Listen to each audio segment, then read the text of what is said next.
session of the General Conference. I am Mark Johnson. And I'm Chase Sinius, and I'm glad that we are able to participate in this conference this evening. Tonight we have Reverend Jasmine Brooks tonight, and we are looking forward to our conversation. So to start off with our first question, Reverend Jasmine, what got you involved with the Christian Recorder? I got involved with the Christian Recorder for the first time in 2019, and really I was just doing my own thing. I wrote an essay for class, and I don't remember why I shared it with my pastor, but I shared that essay with my pastor, and he encouraged me to submit it to the Christian Recorder. At the time, I had no idea what the Christian Recorder was all about, and so I did not follow his advice, and I did not submit the article to the Christian Recorder. A couple of weeks later, he followed up about it, and I was like, no. And then he submitted it on my behalf and CC'd me on the email. So that was my initial contact with the Christian Recorder. And from there, I just continued to follow my own interests and follow my own, whatever I thought was important to share in a given moment. I would write about it, or I would do a TCR dialogue about it. And so over time, I began to serve in different capacities, but it was always a matter of where I felt most called to in a given moment. So it wasn't a linear journey, but it's been quite a long journey, 2019 to 2024, quite some time, but that's how I got here. So for our second question, what would you consider an important characteristic of the General Conference? One of the most important characteristics of this General Conference, I would say if I had to define this General Conference by anything at all, it would be the leadership deficit that's been made apparent. We have in this church a small group of leaders and then a whole lot of pseudo leaders in position of authority. And so because we have this leadership deficit, we're encountering a lot of challenges. To me, what it means to be leader is to take care of the needs of your people, to make sure that your people are well. And as Mark Johnson shared earlier or yesterday when we were having a conversation about this General Conference, leaders must be accountable to their people. And so when we look around the room, it's easy to see that there are very few leaders who are accountable to the people, who are taking care of the people's needs, who are living into what it means to have character, to have integrity, and to serve the people of God well. On the other hand, we have a whole host of people who are in positional authority, but lack leadership. And so if I had to define this moment in any way at all, it would be right there. If we had a room full of leaders for real, things might be a little different. So you talked about how I was saying leadership needs to be accountable. So my next question to you is, what do you think this General Conference will mean for the church? I think time will tell. But I'm remembering also my very first General Conference in 2016 in Philadelphia, and we were celebrating 200 meetings. And I was so excited to serve as a delegate, to visit Mother Bethel, travel to Philadelphia, and really feel what it feels like to be a part of this historic Methodism, this historic Church of Liberation. And at that time, I didn't have a lot of behind-the-scenes access. I was just a youth delegate. I came to vote, so I voted my convictions, and sometimes I, vote, sent my alternate, whatever it was. I was a part of that system in that very particular way. This time, I'm looking around at a different space. There's not as many people here today as there were in 2016. The room is half empty. And so I suspect that this moment will take us one way or the other. We can be transformed by the conflicts that we're experiencing, by the hardship that we're experiencing, and the Lord will move in the midst of the brokenness. Or we will continue to do what we have done up to this point and we will continue to see the decline. And so I have a lot of hope in you all. I have a lot of hope in people like you who know what it means to be a leader, who know what it means to serve the Lord well and to serve God's people well. But I don't know if I have that same hope in the institution. And so we'll see. Time will tell what it'll look like. Time will tell whether or not we have been transformed, whether or not we have had an encounter with the Spirit or not. So over the last few days, there's been quite a bit of resolutions and legislation that's been read. So how have some of the decisions and things discussed in these business sessions impacted you? One thing that I have been telling everyone who I'm connected to personally is that there are moments where you must show up to do what you committed yourself to do. And there are moments when you must disconnect.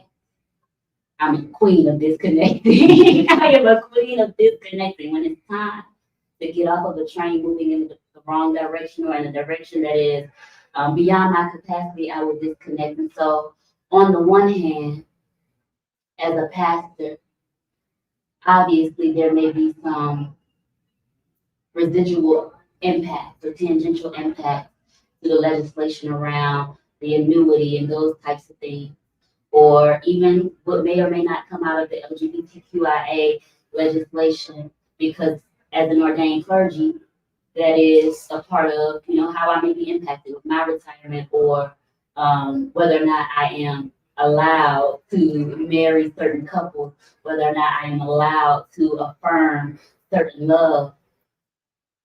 But I've only been in this thing probably about 4 years.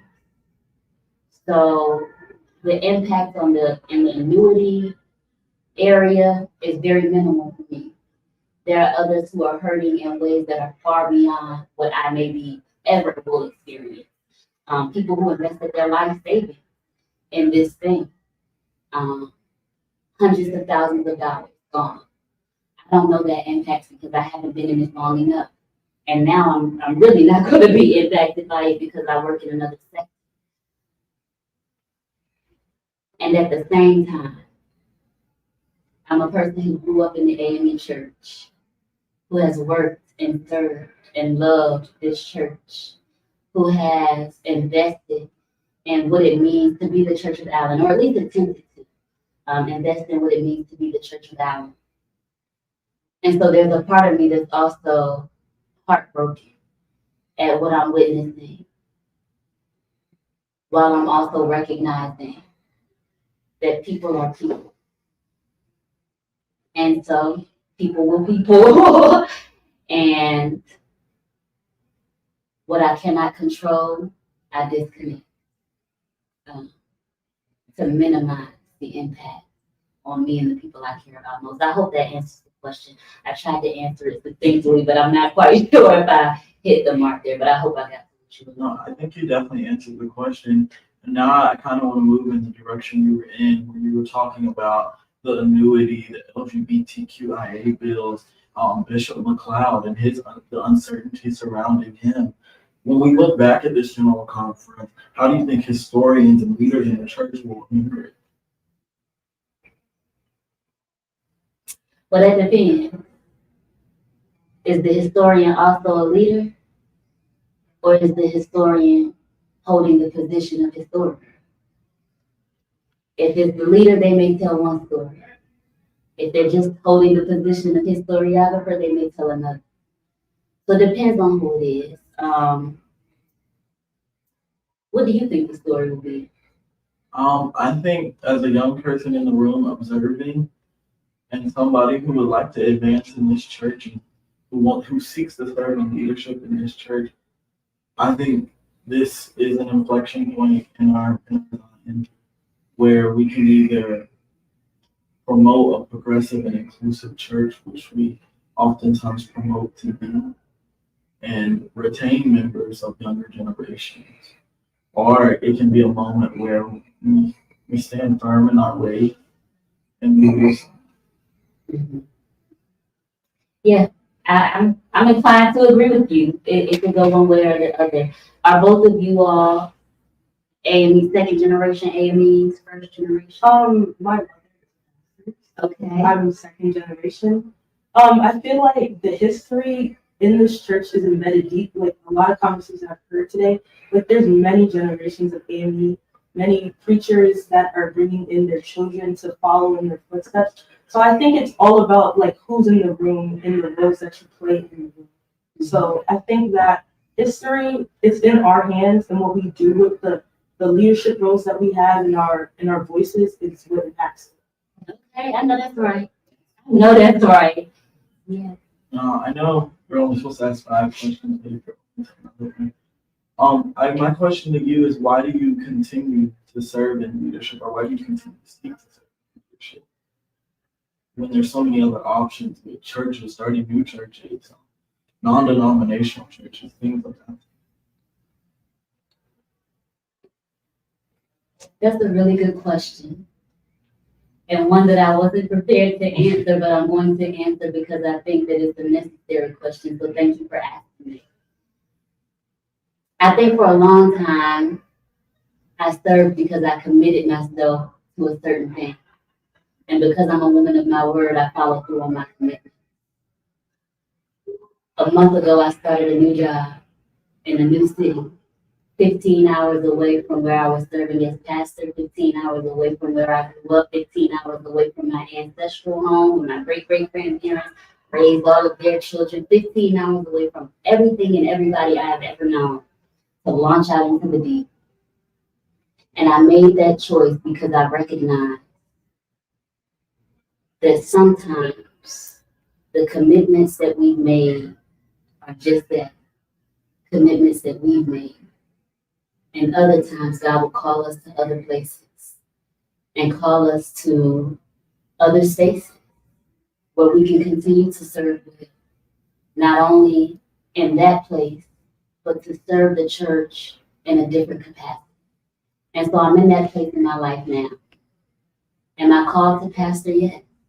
Am I called to lead? Yes. Am I called to that in this moment? Not quite. And I'm grateful for the opportunity to launch out into the deep, because I believe that in that space, I'll have a chance to reflect upon what my experience has been in the AME church, what my experience has been in ministry. And when I return, because I will return, because there are people here like you, and there are people here like you who give me hope.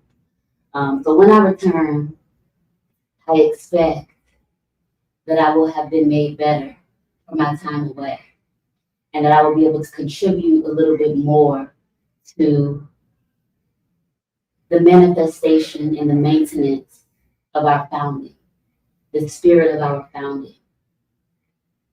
And I suspect that when I return, I'll be able to lock arms with like-minded people like you all.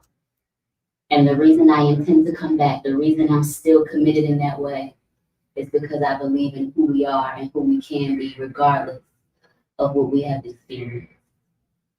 Well, I once again want to thank you, Reverend Jazz, for having this conversation with us. It was quite interesting and thought-provoking. And I also want to thank you personally, because I know you to be the creator of this fellowship with the Christian Recorder, and to give us a voice as young people in the church, something that we historically haven't had. I want to thank you for that on behalf of all the fellows.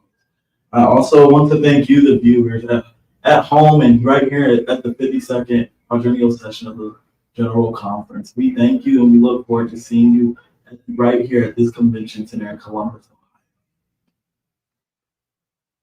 Ohio. Y'all gonna close this up? All right.